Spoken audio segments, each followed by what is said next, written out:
इंदौर विकास प्राधिकरण की बोर्ड बैठक आज आयोजित की गई। बैठक की अध्यक्षता संभागायुक्त दीपक सिंह द्वारा की गई। बैठक में कलेक्टर आशीष सिंह, आईडीए के सीईओ ओम प्रकाश अहिरवार सहित अन्य अधिकारी शामिल हुए। संभागायुक्त दीपक सिंह ने शहर में चल रहे विकास कार्यों की समीक्षा की।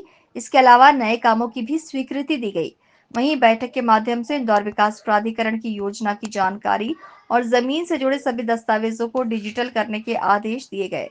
साथ ही बैठक में यह तय हुआ कि इंदौर विकास प्राधिकरण द्वारा तैयार किए जाने वाले अहिल्या पथ की लंबाई बढ़ाने के लिए नए सिरे से सर्वे किया जाएगा।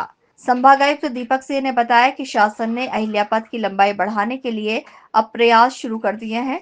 इसके लिए रहवासी क्षेत्र और खेती की जमीन का सर्वे किया जाएगा और सर्वे रिपोर्ट शासन को भेजी जाएगी। इसके बाद ही योजना को लेकर काम शुरू होगा। इंदौर विकास प्राधिकरण में जो लीज का पूरा सिस्टम है, लीज देने का या उसके रिन्यूअल का या ट्रांसफ़र का, उसका पूरा एक ऑनलाइन सिस्टम आईडीए के द्वारा संचालित किया जा रहा है। इसी तारतम्य में ये निर्णय लिया गया है कि जितना नस्तियाँ हैं, जितना डाटा है, वो पूरा डिजिटाइज़ किया जाएगा और पूरी जो अरेंजमेंट है वो ऑनलाइन रखी जाएगी। दूसरा जो आईडीए ने आज एक महत्वपूर्ण निर्णय लिया है अहिल्या पथ के बारे में, जो कि आईडीए ने एक अपनी स्कीम बनाकर शासन को भेजी थी। शासन ने उसमें ये मार्गदर्शन दिया है कि इसमें 75 मीटर रोड के एक ही तरफ स्कीम प्रस्तावित किया है, तो उसको दोनों तरफ प्रस्तावित किया जाए। आईडीए का पक्ष इसमें ये था कि चूँकि उस रोड के एक तरफ रेजिडेंशियल और इंडस्ट्रियल लैंड यूज़ है, दूसरी तरफ एग्रीकल्चर लैंड यूज़ है। एग्रीकल्चर लैंड यूज़ में स्कीम नहीं लगाई गई थी।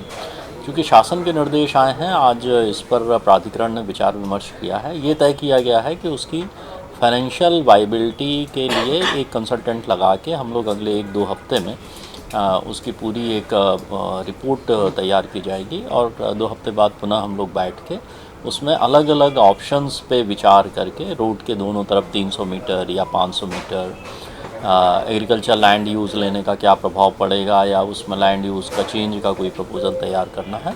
तो अगले 2 हफ्ते में ये निर्धारित किया गया है कि एक कंसल्टेंट लगा के उसके अलग अलग ऑप्शन में प्रस्ताव बनाकर उसमें पुनः प्राधिकरण चर्चा करेगा और उसके बाद फिर अहिल्या पथ के बारे में प्रस्ताव शासन को अनुमोदन के लिए भेजा जाएगा। फिलहाल बोर्ड बैठक में लिए गए निर्णय को जल्द ही अमल में लाने का काम विभाग द्वारा किया जाएगा। Bureau report, INN news, Indore.